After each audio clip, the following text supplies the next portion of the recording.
Fitzwilliam Darcy was utterly miserable. Almost a week had passed since he danced with Elizabeth Bennet at the Netherfield ball, where they argued about George Wickham of all people. How had she been so easily taken in by that cad?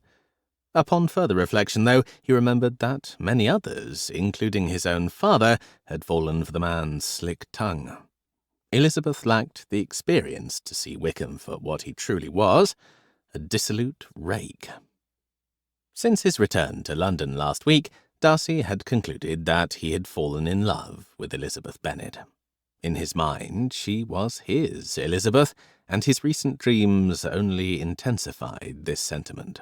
Night after night he dreamt of her, in the library, in the billiard-room, at Pemberley, at Longbourn, at the assembly rooms where he had first seen her. During the day he could fleetingly push these thoughts of her aside, but at night forgetting her was impossible. He groaned and rubbed his face, attempting to banish thoughts of her. Exhausted, he acknowledged that his sleep had been frequently interrupted in the last week. He had often awoken from his dreams, panting and desperate for release. Darcy removed his clothing and sat down on the bed in his London home.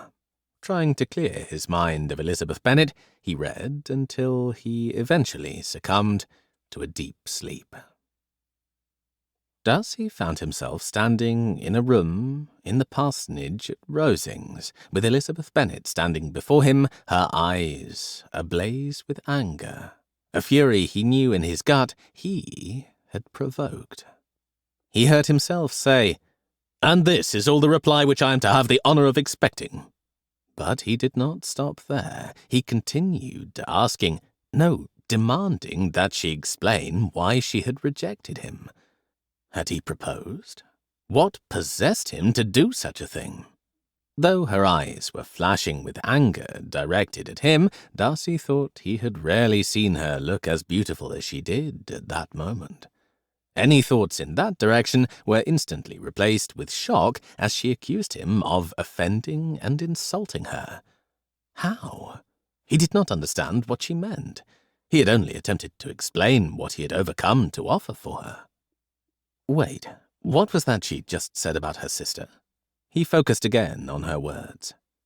"Had not my feelings decided against you, had they been indifferent, or had they even been favourable, do you think that any consideration would tempt me to accept the man who has been the means of ruining, perhaps forever, the happiness of a most beloved sister?"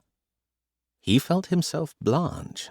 Did she mean that Miss Bennet cared for Bingley? She had smiled at his friend, to be sure, but that did not indicate genuine affection. Yes, he had divided them, but only because he believed Miss Bennet did not care for his friend. He had rarely seen Bingley so affected, but Miss Bennet was always so serene and calm. Shaking off the shock of her words, he refocused his attention on Elizabeth. "Can you deny that you have done it?" she repeated, her anger rising further. He heard himself coldly reply, "I have no wish to deny that I did everything in my power to separate my friend from your sister, or that I rejoice in my success. Towards him I have been kinder than toward myself." As the words left his lips, he berated himself mentally. That was impolitic, he chastised himself, feeling the urge to slap himself for the thoughtless remark. However, before he could say anything further, she continued, "But it is not merely this affair on which my dislike is founded." Again he reproached himself for not saying more to Elizabeth that night at Netherfield. Of course she believed Wickham. Why would she not? She had little reason to distrust Wickham, and all the reason in the world, apparently, to dislike him. He felt defeated, and wanted to hang his head, bringing an end to this awful interview. But he could not.